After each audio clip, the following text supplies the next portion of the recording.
Welcome to the Slop Farm. Enjoy the video. In this video, I will explain how to make a canvas mini. First, let's gather our essential supplies. You'll need a tiny canvas, often measuring around 2 by 2 inches or 3 by 3 inches, perfect for small art.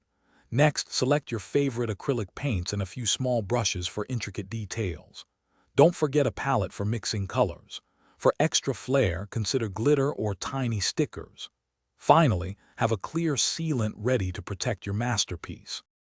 Now let's prepare your mini canvas for painting.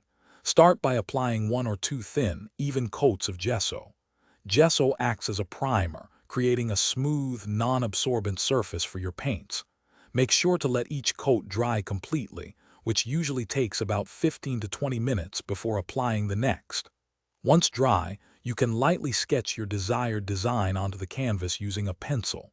Remember, this is just a guide, so keep your lines soft and simple. It's time for the fun part, decorating your tiny canvas. Begin by applying your background colors. Use a small brush to ensure precision on such a compact surface.